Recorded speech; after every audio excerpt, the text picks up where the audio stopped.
Let's cross up to Queensland now and catch up with Keith Pitt, Nationals MP. He joins us from Bundaberg. Good to talk to you, Keith. Great to be with you, Chris. Sunny Bundaberg. Sunny Bundaberg, yeah. Well, there's not a lot of sun across just about everywhere south of you these days. We'll see how we go over the next few days. Tell us about these tax cuts. They're legislated. We all know Labor didn't like these tax cuts, but they voted for them and said throughout the election campaign they'd stick by them. It's so clear that they're trying to make a case to back out of them. How could they be so politically stupid? Well, it was politically convenient at the time, Chris. That's why they did it.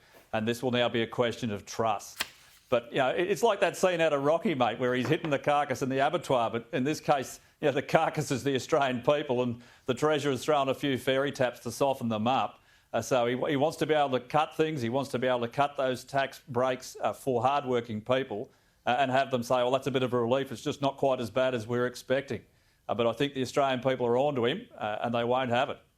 Yeah, I'm going to speak to an economist later in the program, but the economic argument here to me is such smoke and mirrors. They're trying to use the global economic situation to justify fiddling with the budget when the budget has only improved since the election because all the numbers have come in and with additional revenue and lower spending, things were actually cooking along a lot better when it comes to the budget than everybody expected at the time of the election. They're $50 billion or more to the good.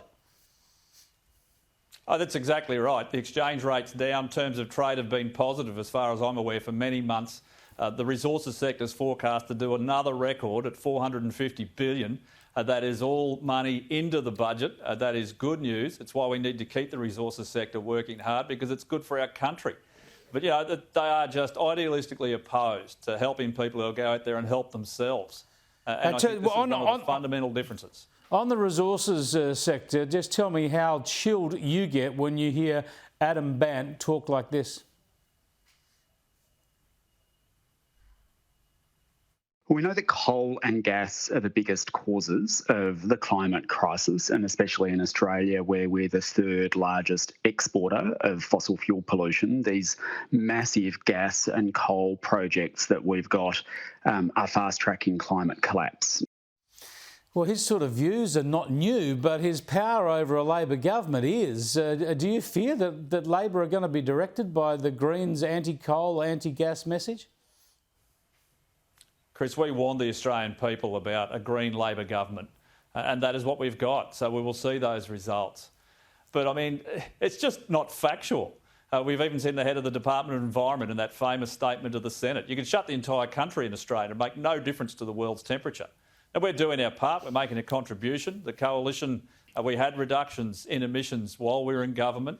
But the idea that we would throw away a sector that pays the bills, well, that is just economic madness and it shouldn't be accepted. And Labor should rub this talk out. It's bad for confidence. It's bad for investment, particularly international investment. Yeah, they should call out the nonsense, as you say, the lack of fact, the suggestion that these actions will actually change the climate. Too many in the media and in politics just accept this, and it's the big lie of the climate debate in this country.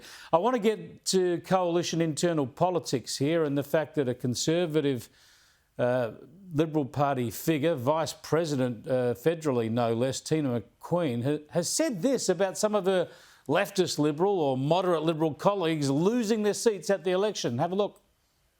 The good thing out of the last federal election is a lot of those lefties are gone. So we should rejoice in that. I mean, people I've been trying to get rid of for a decade have gone. So we need to renew with good Conservative candidates. Now, she'd be talking about moderate Liberals like Tim Wilson and Trent Zimmerman, but she's talking also there about presumably people who have been lost like Josh Frydenberg, Dave Sharma and others. Is this acceptable for a Vice President of the party to relish in the defeat of her own party's MPs? Chris, I was at CPAC on the weekend. I think I was the only federal member of the House of Reps that was there.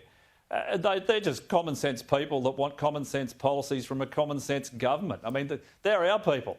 Yeah, but it doesn't matter who's there. It doesn't matter who's there. It's what Tina McQueen said. Is that acceptable?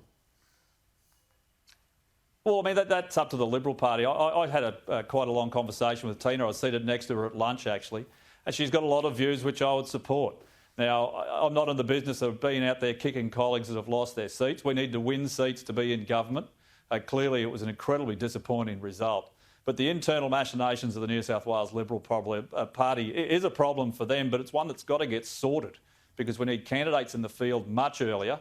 We need the right candidates. I look at Di Lee. I mean, Di's gone off and taken a seat off Labor that they should have won in a canter. Sits as an independent next to me, and she is absolute gold. She's a great representative.